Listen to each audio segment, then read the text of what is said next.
across the globe and we're standing on the ground. Screaming across the waves, you can't hear the sound. There's no fair trials, no trade, no liberties, no tea. They've colonized America, we won't stand for tyranny. Okay, and it's too late to apologize. It's too late. I said it's too late to apologize. It's too late.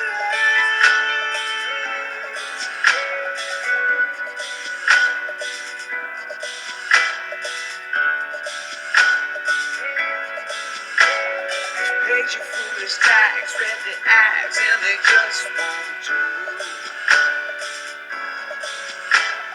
Wanna make it clear we believe this much is true. All men were created with certain unalienable rights. Among these life, liberty, and the pursuit of happiness. It's too late to apologize. It's too late. I said it's too late to apologize. It's too late. All right, welcome back, A-Push Scholars. That song was Too Late to Apologize. That was off YouTube, and that was a parody of One Republic's Too Late to Apologize. And that song definitely fits this section of Chapter 8 because we're going to talk about the Declaration of Independence. Okay, again, we're still in Period 3, 1754, start of the French Indian War to the 1800. And this is Chapter 8, the first half, pages 142 to 152. America secedes from the Empire. And this is about the Declaration of Independence and the beginning of the Revolutionary War era. Here's our quote from legendary American Thomas Paine in 1776. These are the times that try men's souls. The summer soldier and the sunshine patriot will, in this crisis, shrink from the service of their country. But he that stands it now deserves the love and thanks of man and woman. So Thomas Paine is basically saying the soldier, the patriot that's fighting the British deserves our love and thanks to gain our independence. First section is Congress drafts George Washington, and so the Second Continental Congress is created in May 1775. This is 1 month after the Battle of Lexington and Concord, so we are at war with Great Britain, and all 13 counties were represented, and so they're all there. Georgia came, fire up for that. Okay, so at the Second Continental Congress, not all of the colonists agreed on independence. Okay, so independence was not a sure thing in 1775. That doesn't come until July of 1776. And what the Congress wanted is they wanted to continue to fight the British until the king redressed colonial grievances. I mean, the biggest thing the Second Continental Congress did is they made George Washington the leader of the army. He was only 43-year-old at the time, and he had great leadership and character that helped us lead through the war. Section is Bunker Hill and Hessian hirelings. So June 1775, a few months after Lexington and Concord, the colonists seized Bunker Hill in Boston. Okay, and technically it was Breed's Hill, but we call this the Battle of Bunker Hill. The British launched an attack of 3,000 men, so they sent a lot of redcoats up the hill, and the colonists were forced to give up the hill, but it was a moral victory because we inflicted several, and I should say heavy losses on the British Army. So although the American colonists lost, there was a moral victory that we can fight and have some success against the British. A key thing in APUSH was in July of 1775, the Second Continental Congress adopted the Olive Branch petition, and I would highlight that. So that was the last chance appeal to the king. So we're like, King, we'll stop fighting if you address our grievances. However, the king said, nope, I'm not going to accept your olive branch. I don't like olives.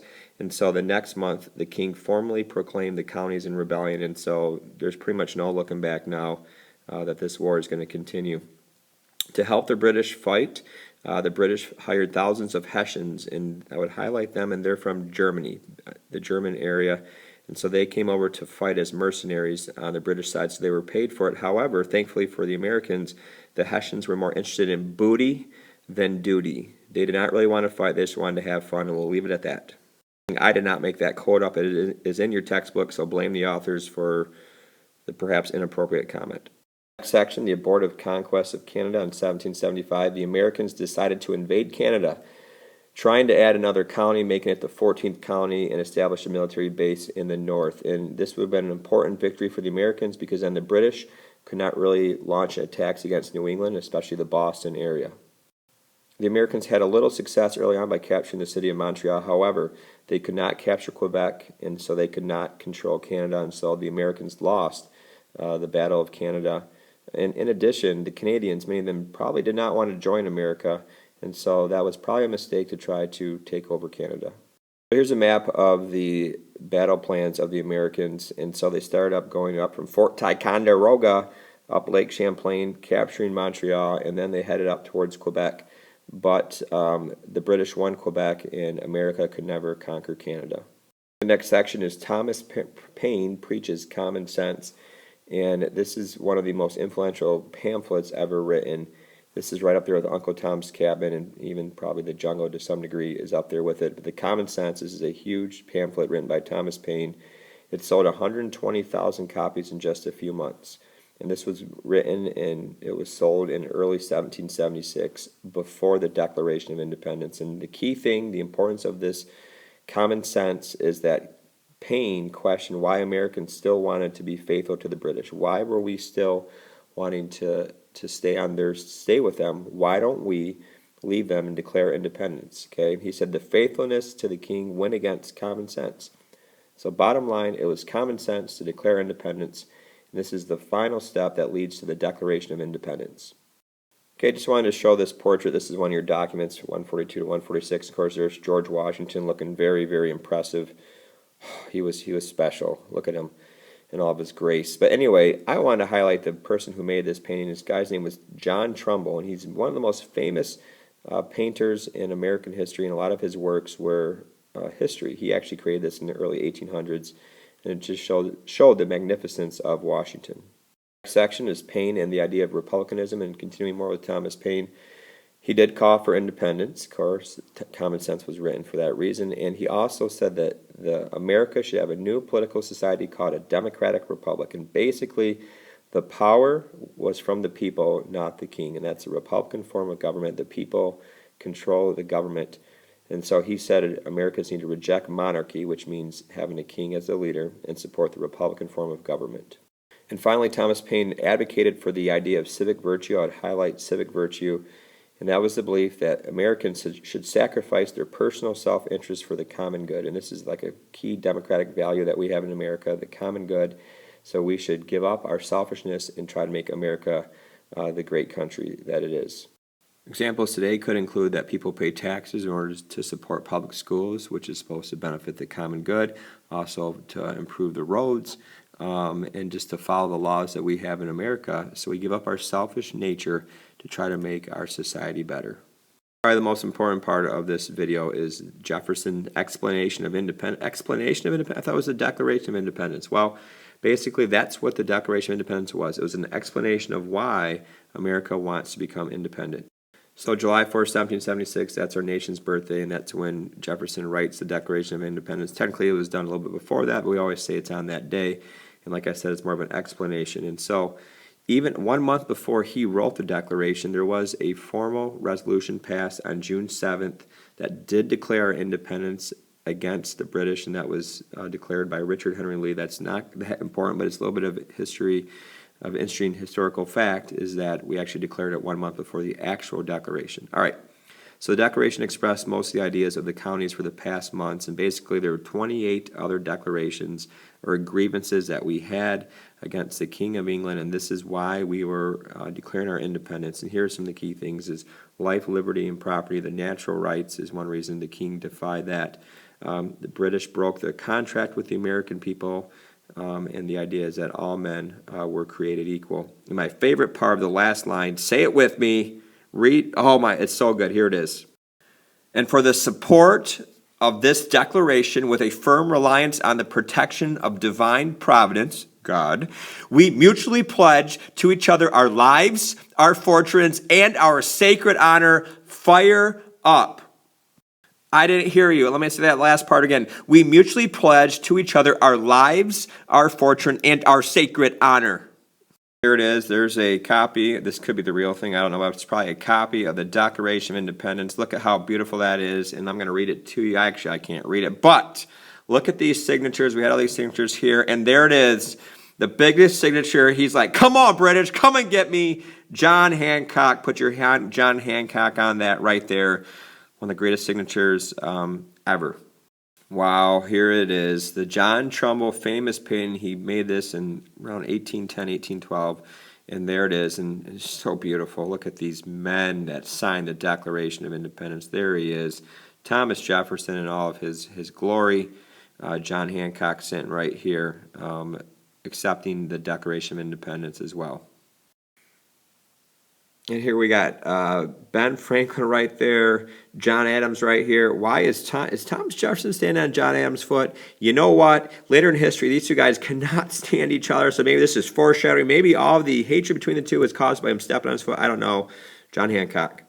Next section is Patriots and Loyalists, and we need to know what these two terms are. Patriots, define it. Patriots are the Americans for the Revolution. Loyalists were also Americans, but they were for the British, and so we did have a large number of Loyalists, unfortunately, in America that were against the Revolution. Okay, what term describes the Patriots in England and the Loyalists in England? In England, the people for America were called the Whigs. Okay, so you may see that once in a while when you talk about the Whigs. These were actually British politicians that supported America, allowing them for their independence. And in England, the people who were against America were called the Tories. In America, the Loyalists sometimes are referred to as the Tories as well. So there's a couple of terms that you need to kind of keep straight. A few more key things in this section. 20% of all Americans were actually Loyalists, and that is kind of a surprise. We would think that there would be very few people that supported the British, but actually 1/5 of all Americans were Loyalists. That's somewhat surprising. And then another fire-up quote, Patrick Henry's most famous quote. All right, here it is. Patrick Henry's fired-up speech. He did this in 1775, 1 year before the Declaration, but right on the eve of the Revolutionary War. He said this: "If life so dear or peace so sweet as to be purchased at the price of chains and slavery, forbid it, Almighty God. I know not what course others may take, but as for me, give me liberty or give me death." Okay, a few more notes on this section, Patriots and Loyalists. The War of Independence, or the Revolutionary War, was a war within a war, because in America, like I said, we did have some people that actually support the British, and so they were 20% of the population were Loyalists. And so, in fact, the actual revolution, the people that supported the revolution were considered a minority movement.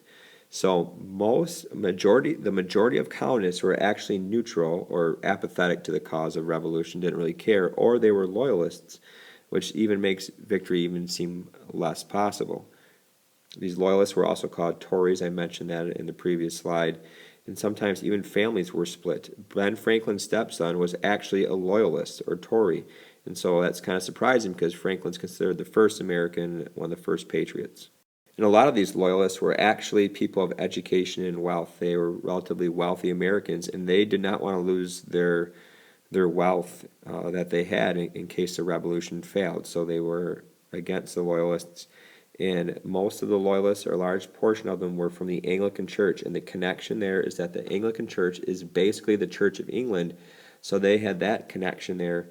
And I would say in the South, and also in the state of New York, or the colony of New York, that's where the majority of the Loyalists were. Okay, the final reading section is the Loyalist Exodus. So after the war, what happens to some of these Loyalists in America? All right, well, some of the Loyalists, unfortunately, were spies against the Patriots. They did try to incite and help Native Americans against the colonists as well. Like I mentioned, 50,000 fought on the British side. After the war, what happens to them? Because we know that Americans won, so Loyalists are on the short end of the stick, so to speak. So what happens? Well, some Loyalists were actually treated quite harshly by the Patriots. Some were imprisoned, and some were even hanged for being against the American Revolution. 80,000 American Loyalists were forced to leave the country. So that's a huge number that left the country. Now, you might be a little bit confused. Beamer, you said 50,000 fought on the side. Well, these were actually soldiers or people that fought for the British, but there were still a lot more loyalists who were not involved in the war. In addition to the loyalists, many of them lost their property. It was confiscated and sold to other people. Some did, however, overcome their being in prison for a time, and they actually did stay in America to become Americans and respectable citizens, but not many. And the kind of the good thing is that there was no reign of terror like the French Revolution. In France in the 1790s, after they had their revolution, the people that were against the revolution, most of them were killed, and it was horrible. The things that happened, it was awful. And so, fortunately, in America, Americans treated the Loyalists more humanely. But there were a few that were hanged. Finally, just a quick document. Okay, so this is in your book, and this is the pulling down of King George III statue in New York. This is after the Revolution, and America has declared their independence, and they are a free country. And I find this interesting to Iraq. This is the statue of Saddam Hussein in 2003 when America invaded Iraq and we captured Saddam in the fall of Saddam. So the Iraqi people pulled down the statue of Saddam. Fortunately for America, we had a lot better success after this. Iraq today is really struggling right now with many issues after the fall of Saddam.